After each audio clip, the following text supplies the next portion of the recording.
Okay, hi guys, and welcome to the show. Today we're going on a little adventure because I want to kill several birds with one stone.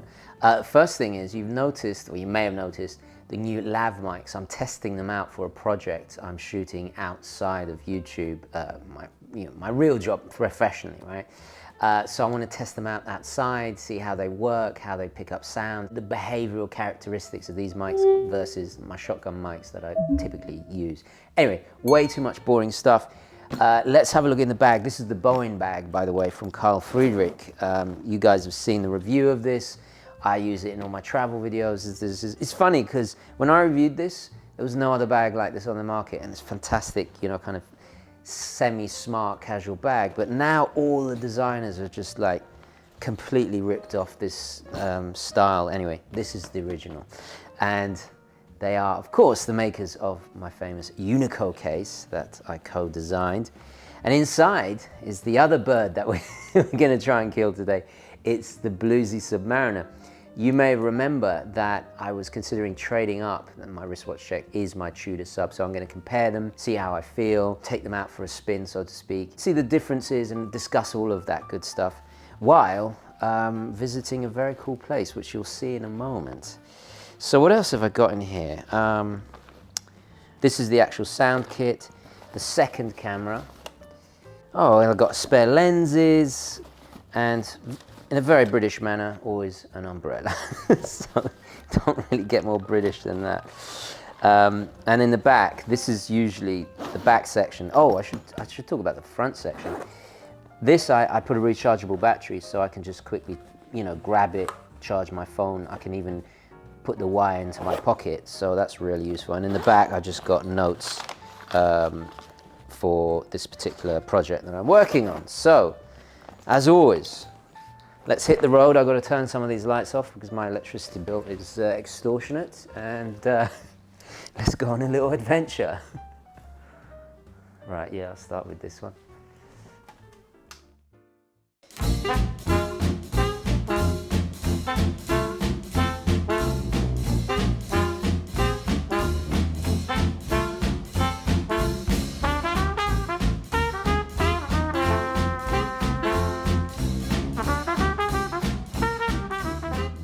Guys, so we're here. I don't know why I'm shouting, because in theory this should pick me up, but we are in Camden. I have been here only once before to see the HorrorCon, the horror convention with my friend Phil. Shout out to Phil. But over there is beautiful Philadelphia. We crossed the Benjamin Franklin Bridge to get here. So we're in Camden. This is New Jersey, Philadelphia, Pennsylvania over there. And it's funny because later on we're going to go to the Mushulu. But look at this thing. Look how big it is. It is amazing. It's like a city on the water. I mean, only with lots of cannons. So it's strange because normally I'm over there looking this way. I jog along the river in the mornings, and you know, like I'm used to seeing that, the different perspective. But let's go inside because I think we've got 2 hours to explore. So yeah, let's go. And the sun's coming out. In an earlier video, I discussed my grail and collecting goals for my personal collection.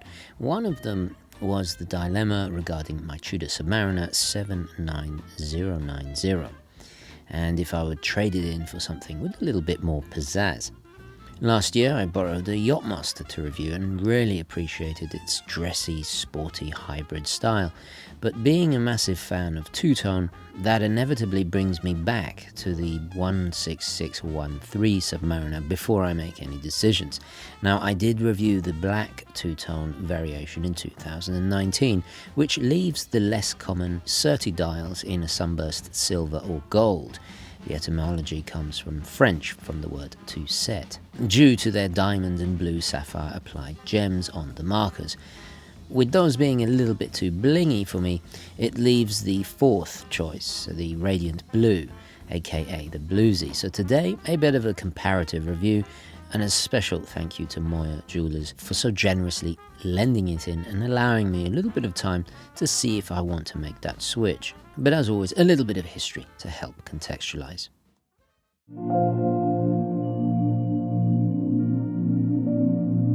As we have discussed the evolution of the most iconic Rolex of all time to death, Here I want to focus on an aspect and subject this version of Submariner perfectly encapsulates.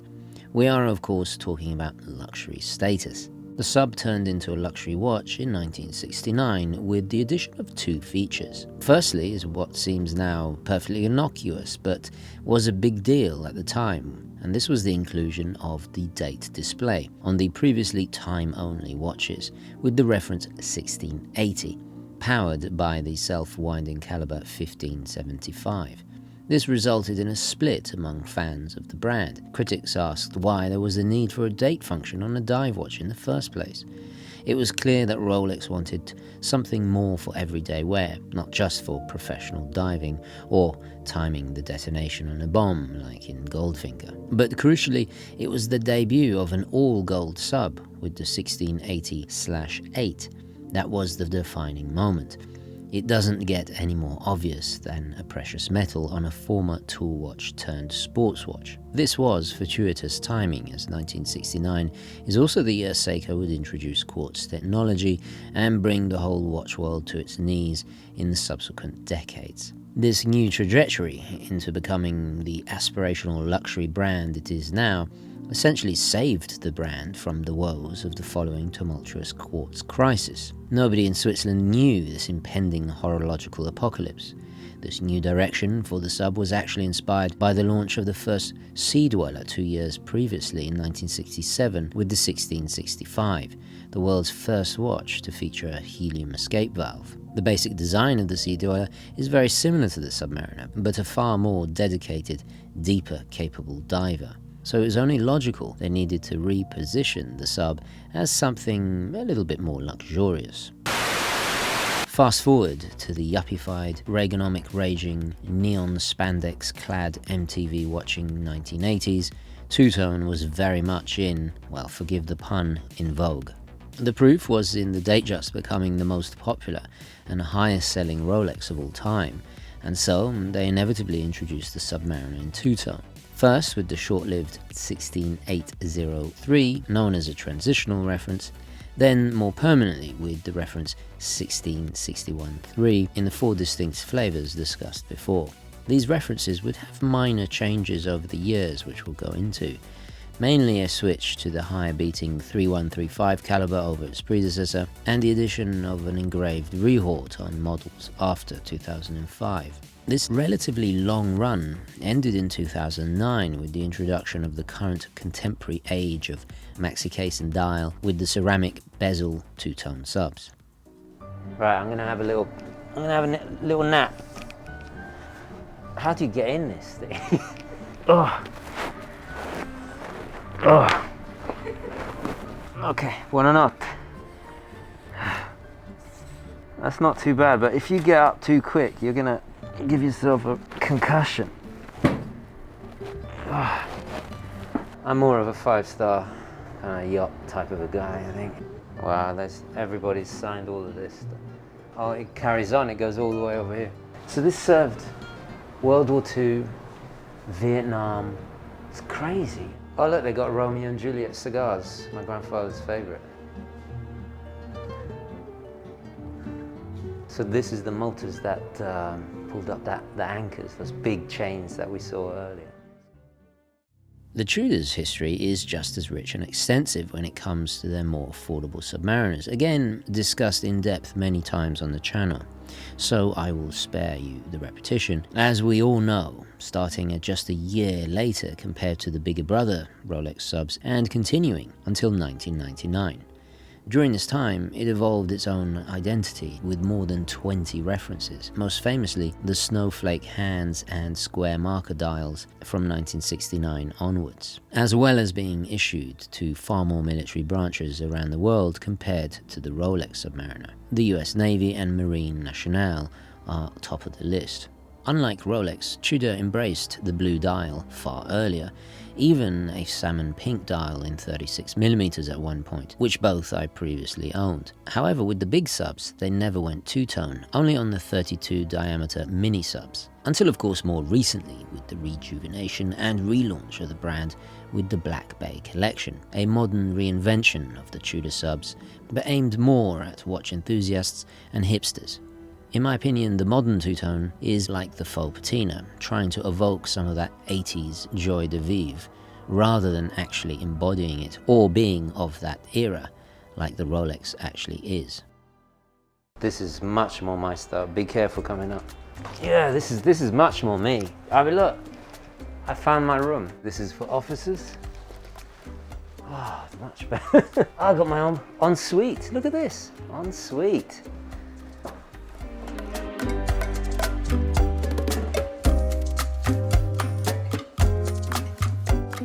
In terms of specifications, despite the Rolex being born in the 1980s, it's really more a product of the 1990s. By this time, it had gained superluminova, indicated by the change to just Swiss-made at the 6 o'clock, without the T either side, found on some of the earlier versions to indicate tritium. Also by this time, Rolex had started producing their own special blend of 18-karat yellow gold with a proprietary foundry, which is pretty impressive. The steel is 904L, and the bezel is beautifully ratcheted with 120 click and unidirectional, with a matching royal blue aluminium insert with complementary gold numerals. Size-wise, nothing much has changed compared to the all-steel version, except for a slight gain in height due to this new movement being bigger. Later it got slimmer again, and you can tell the difference because the older ones have the holes on the side of the case, and we'll discuss the movement in just a moment.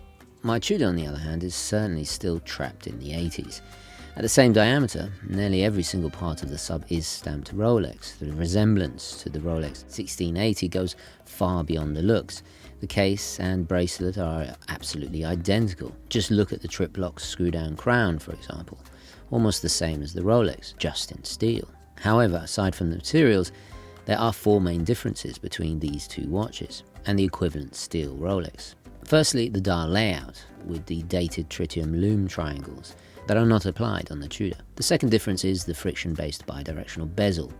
I remember thinking it was broken when I first unboxed it, only to find out Tudor was slow to update, unlike Rolex. The third aspect of this watch that differs, and perhaps the most noticeable change, is the pronounced plexiglass. Again, Tudor cut corners to lower costs here. They continued using plexiglass longer than Rolex, despite this sub being also from the 1990s. Finally, the most crucial difference between them is internally with the movements that power them. Inside the Rolex is the legendary 3135, and was introduced in 1988. It quickly became Rolex's main movement for over 20 years, and one of the most successful calibers they ever produced. This was down to it being bigger, which thus dictated the case, a simpler movement, easier to repair, and utilized that full balance bridge, unlike its predecessor, along with a balance equipped with the microstellar system for super robustness and accuracy. Whereas in the Tudor, we find the more utilitarian ETA 2824-3. While these automatic movements beat at the same high 28,800 vibrations an hour, both are hackable with quickset, manual wind, and the instantaneous changing dates. Performance, though, is decidedly different. Just wind them and you will immediately feel how much more pleasingly buttery smooth the Rolex is, over the rather unrefined and grainy ETA. The 3135 also has an extra 10 hours of power reserve, making the total 48 hours with COSC certified accuracy. I could do watch reviews from from here. God, they're serious cameras. Look at the size difference between this little thing and that. I could do wristwatch chat here with Mark. Sail to New York.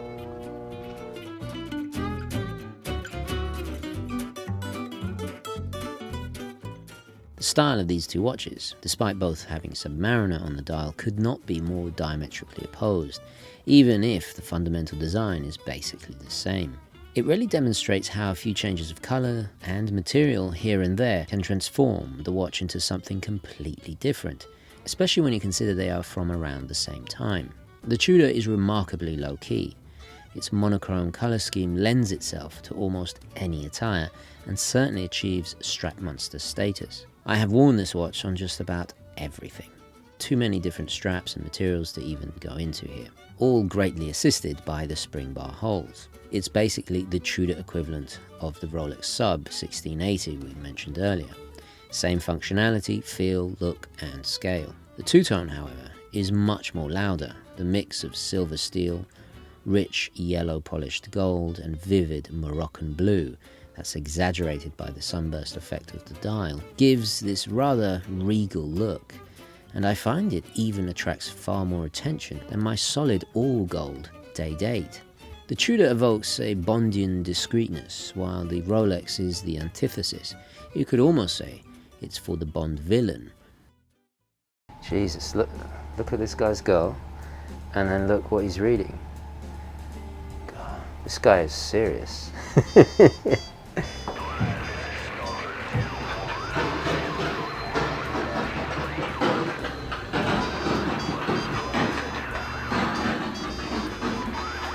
is where it all happens. Should we launch a missile? We should do a reenactment of Under Siege. The only decent cigar movie, I think. We keep going up, which is good, because I want to get up there.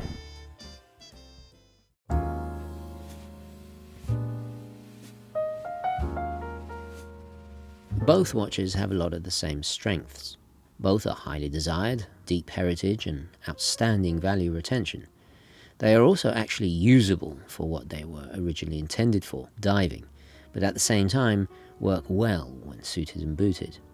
The Rolex beats the Tudor in almost all areas of performance due to having modern glass lume, a far superior movement with chronometer certification. But the Tudor, funnily enough, has increased in value more since I purchased it 2 years ago, along with being drastically less expensive to service and maintain, mainly thanks to that rock-solid ETA. I also find it much easier to wear. You can go anywhere with the Tudor and not be concerned as it's so ubiquitous, not only due to its strap/clothes compatibility, but with the all-brushed bracelet, I don't have to worry about it. Same goes for the case and bezel. The softer gold of the two-tone certainly makes me conscious I'm going to easily damage it as I wear it. Also, I love the connection to British history via the brand name and faux heraldic logo. The founder Hans Wilsdorf was a massive Anglophile and fan of the influential and important Tudor royal dynasty. If you grew up in England or you just adore history, you will get it too, because you can't really escape the effect the Tudor family had on art, culture, politics, religion, world events, British tradition, architecture, even fashion, and so on. Incidentally, it is fitting that I'm using the Carl Friedrich backpack while shooting this watch review. The bag mirrors the difference between these two watches perfectly. It's kind of like Tudor in the way that the brand makes bags to a luxury standard, but without the bling, over-branding, sometimes tacky brashness and high markup that comes with a lot of Rolex watches or designer bag makers, for example. Also, my Bowen backpack is somewhat dated now too. Again, like my Tudor. The newer version of this backpack has been updated with carefully nuanced upgrades to the design and materials, just like the watches. Another parallel is, like my Tudor, and somewhat less with the Rolex two-tone, the bag actually gets better with more use as it gains a natural patina to the handmade Italian vachetta leather, something I feel vintage watches tend to do better than newer watches. That's interesting. They got armor plating to protect the inside of the control room. That's crazy. I mean, pretty useful against kamikaze, I would imagine, but probably not. But God, look at that. It's beautiful. Wow, this is stunning. Okay, so you see these, I guess like they look like some kind of water tanks, but they're not. They open up and inside they're missile launchers. I mean, this ship is crazy. The amount of weapons it has, nuts. Anyway.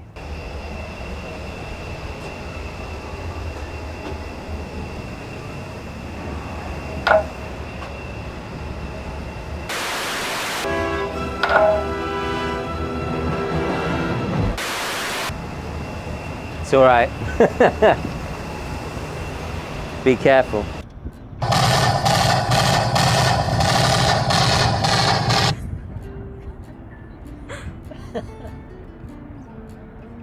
It's even got safety. So there's a beautiful view of the Mashulu over there. If you remember, 2 years ago when I first bought this, I went on that ship. We're going to go back to the same bar, but I'm going to switch to the Bluesy because I think it's a bit, this is perfect for here, but the Bluesy is a bit more, you know, for a bar, you know, I think it works.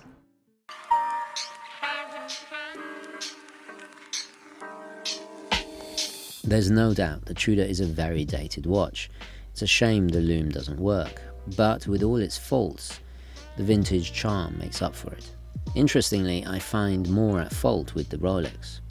I am not a fan of the bracelet at all. The easy-to-scratch gold center links are not solid. This makes it a little rattly and prone to stretch over time. The decrease in weight here therefore makes the head of the watch too top-heavy, and made all the more obvious with the greater height of this watch compared to the Tudor. The Tudor's bracelet, despite again being dated with hollow end links, is far more sturdier and with much less tinny rattle. Gold is around twice the weight of steel, so it would have been nice to have solid components to this bracelet. I also prefer the Tudor's clasp with the better dive extension, even if this particular Rolex has the newer improved clasp compared to some of the very early 1661-3 versions had. What I love about the two-tone, especially my other Tudor, the Date-Day, is it works with everything and complements any jewellery I wear, especially when mixing metals. Also in darker light conditions, the gilt print can sometimes be less legible, but that is a very minor gripe indeed. The addition of the blue in the mix drastically alters this versatility. I feel I can only wear certain colours with it, and that goes for straps too. There's also a slight pressure to dress a bit better when wearing it. The loudness makes me want to counterbalance it, otherwise I fear it could look a little cheap or tacky even, in a kind of Wolf of Wall Street kind of a way. Okay, chin chin, I'm having my vodka tonic. So we've come to Stelle, which is an Italian restaurant, very, very good. They do excellent arancini, pizza, all of that stuff. Because unfortunately the Mashulu was closed, doesn't matter. So inevitably I'm going to change watches now. This is more fitting for an Italian restaurant, definitely. So I got the pillow, which is fairly useful for two-tone because it stops the bracelet scratching itself. In the Unico case, look at that, perfect, perfect. And you see the Unico case is already starting to develop some nice patina. Ci siamo. Adesso prendiamo un po' di pizza. No, sai cosa prendo? Why am I speaking Italian? It's because it's Italian restaurant.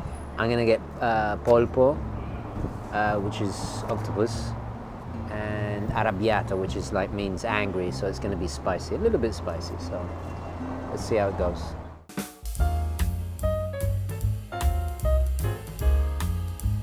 Experiencing these two watches has really made me see the hero and villain dichotomy between them. The Tudor is the ultimate do-it-all watch, more for the enthusiast, while the Bluesy is an acquired taste that feels like it should be part of a collection rather than your main or only watch. There's a reason why watch enthusiasts say that everyone has a Submariner. They're great watches, classics, the most iconic watches of all time. I started my channel shortly after I got my first sub, the contemporary ceramic bezel Date, and it remained the backbone of my collection for 5 years, while almost doubling my money in the meantime. And that was obviously before I went with the Tudor, that just feels more me now. I am keeping the Tudor and not trading in for the Bluesy. The Bluesy was, well, too bluesy, I guess. Don't get me wrong, it's a super fun watch for a lovable rogue type, but I think I would regret letting my Tudor go, especially as this is such a good example, and they are getting harder to find in such condition. And while it is certainly a common watch, looking like a sub, knowing it's a Tudor makes it that little bit more special. I realise now my next Rolex will probably most likely be a Yachtmaster. These vintage pieces have made me miss modern Rolexes with all their upgrades. What do you guys think? Please do share in the comments.